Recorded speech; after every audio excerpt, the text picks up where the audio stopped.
คนเคยสังเกตกันไหมคะว่ามนุษย์เป็นสัตว์ชนิดเดียวที่สวมใส่เสื้อผ้าถ้าไม่นับว่าเราไปหาเสื้อผ้าให้น้องหมาน้องแมวมาใส่นะถ้างั้นเคยสงสัยกันไหมคะว่าจุดเริ่มต้นมันมาจากไหนแล้วทำไมเราต้องมาใส่เสื้อผ้ากันไม่เหมือนคนอื่นเขาถ้าใครเคยสงสัยเรื่องนี้แล้วยังไม่มีคำตอบวันนี้เราไปหาคำตอบกันค่ะอันดับแรกมาทำความรู้จักกันก่อนค่ะว่าจริงๆแล้วหน้าที่ของเสื้อผ้านี่คืออะไรเสื้อผ้าคือเครื่องนุ่งห่มที่เราต้องมีในชีวิตประจำวันซึ่งหลักๆก็ใช้เพื่อปกปิดร่างกายไม่ให้ผิวของเราไปเจอกับความหนาวเย็นหรือว่าแสงแดดร้อนแผดเผามากเกินไปรวมถึงป้องกันไม่ให้สิ่งต่างๆมากระทบกับร่างกายเราโดยตรงอีกด้วย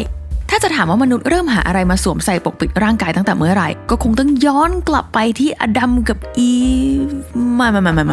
เรากำลังพูดในเชิงวิทยาศาสตร์และโบราณคดีกันเนาะถ้างั้นก็ต้องย้อนกลับไปในสมัยที่เรายังไม่เป็นมนุษย์กันก่อนซึ่งเอาจริงๆแล้วมันไม่มีใครที่สามารถพูดฟันธงได้ 100% หรอกว่ามนุษย์เริ่มใส่เสื้อผ้ากันโดยคนนี้ในวันที่นี้ปีนี้ด้วยเหตุผลนี้เพราะมันเป็นยุคก่อนประวัติศาสตร์และไม่มีใครมีชีวิตอยู่ยืนยาวมาตั้งแต่ตอนนั้นนะเนาะแต่ว่าเราสามารถระบุได้คร่าวๆจากหลักฐานทางโบราณคดีและการวิเคราะห์ค่ะมีทฤษฎีหนึ่งที่พูดกันอย่างกว้างขวางว่าในยุคเพลสโตซีนเนี่ยโฮโมอีเร็กตัสซึ่งเป็นมนุษย์สายพันธุ์หนึ่งได้เริ่มออกล่าในทุ่งหญ้าสวรรค์นาซึ่งทุ่งหญ้าสวรรค์นาเนี่ยก็เป็นผลพวงจากการเปลี่ยนแปลงทางสภาพภูมิอากาศของโลกเราหรือก็คือ climate change นั่นเองซึ่งในยุคนั้นโฮโมอีเร็กตัสบรรพบุรุษของเราก็ยังไม่มีความรู้พอที่จะสร้างเครื่องไม้เครื่องมือมาล่าสัตว์เขาก็เลยใช้วิธีการล่าโดยการวิ่งไล่เหยื่อให้เหยื่อหมดแรงเองโอ้ฉลาดล้ำดังนั้นเพื่อป้องกันการโอเวอร์ฮีทของร่างกายนะคะวิวัฒนาการก็เลยมอบความเปลี่ยนแปลงให้กับเหล่า Homo erectus นั่นก็คือการลดขนบนร่างกายลงเพื่อให้สามารถระบายเหงื่อได้ดีขึ้นและปรับลดอุณหภูมิของร่างกายได้เร็วขึ้นนั่นเองนอกจากนี้การเปลี่ยนมาเดินสองขาก็เป็นอีกวิวัฒนาการหนึ่งที่เกิดขึ้นแล้วในช่วงนั้นและยังเป็นอีกหนึ่งเหตุผลที่ทำให้ขนตามร่างกายลดลงและไปมีแค่ผมบนหัวแทนเพราะถ้าเดินสองขาร่างกายส่วนที่สัมผัสกับแดดก็จะน้อยลงเหลือแค่บนหัวที่โดนแดดตรงๆเลยและนี่ก็คือสิ่งที่เกิดขึ้นอย่างเบ็ดเสร็จในช่วงประมาณ 1.5 ถึง 2 ล้านปีที่แล้วค่ะแต่ว่ามันก็หลังจากนั้นอีกเป็นแสนปีเลยกว่ามนุษย์จะมาเริ่มใส่เสื้อผ้ากันโดยบางแหล่งข้อมูลก็บอกว่ามนุษย์เราเพิ่งจะมาหาอะไรนุ่งห่มเอาก็ช่วงประมาณ 170,000 ปีที่แล้วนี่เองซึ่งหมายความว่าก่อนหน้านั้นเป็นแบบกี่แสนปีมนุษย์ไม่มีทั้งขนตามตัวทั้งเสื้อผ้าทุกอย่างของร่างกายก็คือ expose สู่สภาพแวดล้อมหมดไม่ว่าจะเป็นแสงแดดลมฝนอุณหภูมิที่หนาวเย็นหรือว่าขวากหนามพงหญ้าต่างๆเวลาเดินทาง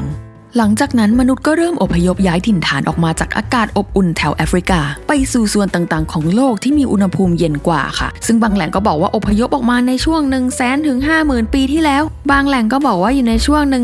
114,000 ปีถึง 30,000 ปีที่แล้วต่างหากแต่ก็อย่างที่บอกไปค่ะไม่มีใครผิดไม่มีใครถูกเพราะว่าไม่มีใครฟันธงได้ค่ะไม่มีใครเกิดทันยุคนั้นเนาะซึ่งถ้าถามว่ารู้ได้ยังไงประมาณได้ยังไงว่าอยู่ในช่วงกี่ปีมาแล้วจะบอกว่าการทดลองของเขาก็ทำเราอึ้งเหมือนกันค่ะคือในปี 2011 มหาวิทยาลัยฟลอริดาก็ได้ค้นคว้าจาก DNA ของเหาใช่แล้วค่ะฟังถูกค่ะเหาเพราะว่าเหาก็เหมือนกับปรสิตอื่นๆที่จะอยู่กับตัวโฮสต์เดียวเป็นระยะเวลานานดังนั้นการศึกษาความเปลี่ยนแปลงของเหาก็จะช่วยทำให้เข้าใจมนุษย์มากขึ้นได้เช่นกันและนั่นก็รวมไปถึงเส้นทางการอพยพย้ายถิ่นของมนุษย์ในอดีตด้วยเช่นกันค่ะจากข้อมูลตรงนี้ก็วิเคราะห์ได้ว่ามนุษย์ยุคเริ่มต้นที่อยู่ในแอฟริกาก็เริ่มใส่เสื้อผ้ากันตั้งแต่ประมาณ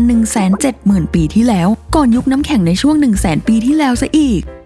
ตัดเรื่องการทดลองออกไปนะคะมาดูหลักฐานเป็นชิ้นเป็นอันกันดีกว่านั่นก็คือหลังจากการทดลองนี้ไม่นานก็ปรากฏหลักฐานที่ใหม่กว่านั้นแล้วก็ยังมีอีกในยุคปัจจุบันโดยนักโบราณคดีในเยอรมนีก็ได้ค้นพบการใช้หนังหมีเป็นเครื่องนุ่งห่มและหลักฐานนี้ก็ยังย้อนกลับไปถึง 300,000 ปีที่แล้วอีกด้วย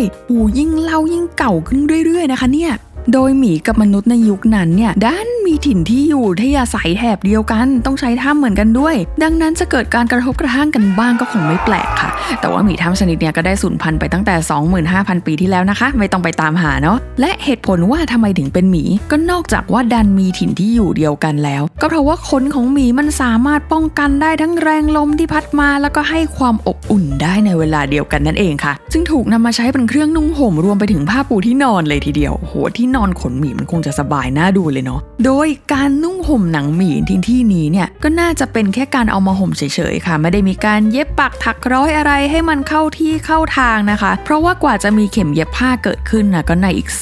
250,000 ปีถัดมาเลยค่ะทีนี้มาดูคร่าวๆสำหรับเสื้อผ้าในยุคแรกๆกันนะคะนอกจากขนสัตว์หรือว่าหนังสัตว์ก็ยังมีการนำใบไม้ใบหญ้ามาร้อยหรือว่าพันรอบตัวด้วย ซึ่งอันนี้จริงๆมันก็ไม่ได้มีหลักฐานเป็นชิ้นเป็นอันนะเพราะว่าจากสิ่งที่กล่าวไปไม่ว่าจะเป็นใบไม้ใบหญ้าใดๆมันล้วนสูญสลายไปตามกาลเวลาและสภาพอากาศได้ง่ายกว่าหินหรือว่ากระดูกเยอะเลยค่ะไม่มีหลักฐานแล้วรู้ได้ไงอะคือเขาไม่มีหลักฐานตัวเสื้อผ้าก็จริงนะคะแต่ว่าอย่างที่บอกว่าเขาได้มีการค้นพบเข็มเย็บผ้าซึ่งทำจากกระดูกค่ะแล้วอันเนี้ยมันก็สามารถย้อนกลับไปได้ถึง 30,000 ปีถึง 50,000 ปีที่แล้วค่ะ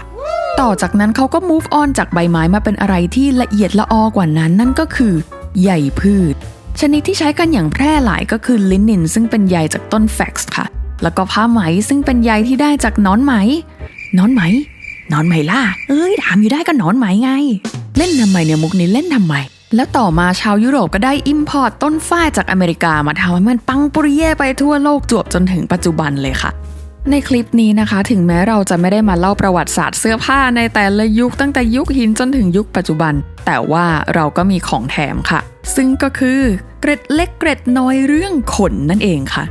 สงสัยกันไหมคะว่าทำไมมีแค่มนุษย์ที่ไม่มีขนอันดับแรกเลยมันไม่ใช่ว่ามีแค่มนุษย์ที่ไม่มีขนนะคะแต่ว่าก็ยังมีสัตว์อื่นๆอีกบ้างจาก 5,000 กว่าสปีชีส์ทั่วโลกนะคะที่ไม่ได้มีขนยาวตามร่างกายอย่างเช่นช้างหมูฮิปโปแรดวอลรัสวาฬและโลมาเป็นต้นก็ต้องทำความเข้าใจก่อนค่ะว่าสัตว์เลี้ยงลูกด้วยนมไม่ได้มีขนไว้เพื่อความสวยงามเพียงเท่านั้นแต่ว่าขนนั้นก็มีหน้าที่ปกป้องผิวหนังจากสิ่งต่างๆไม่ว่าจะเป็นบาดแผลการเสี่ยงโดนกัดแดดร้อนลมเย็นและอื่นๆอีกมากมายแล้วก็ยังมีหน้าที่ในการใช้ในการสื่อสารกันอีกด้วยโดยแต่ละสปีชีส์ก็จะมีปัจจัยแตกต่างกันไปในการที่ทำให้พวกเขามีขนหรือว่าไม่มีขนในปัจจุบันส่วนสำหรับมนุษย์ก็มีสมมุติฐานอยู่หลากหลายรูปแบบแตกต่างกันออกไปอย่างเช่นวิวัฒนาการลดขนลงตามสภาพแวดล้อมและภูมิอากาศที่อยู่จะได้ระบายความร้อนแล้วก็ลดอุณหภูมิร่างกายได้เร็วขึ้นหรือว่าวิวัฒนาการลดขนลงเพื่อลดปรสิตอย่างพวกเห็บเผาตามร่างกายเพื่อจะได้ดึงดูดเพศตรงข้ามได้ดียิ่งขึ้นหรือว่าอาจจะเป็นการเริ่มใช้ไฟที่ทำให้ขนลดลงเพราะว่าพอใช้ไฟมันก็อบอุ่นขึ้นอย่างเงี้ยค่ะเป็นต้นนะคะ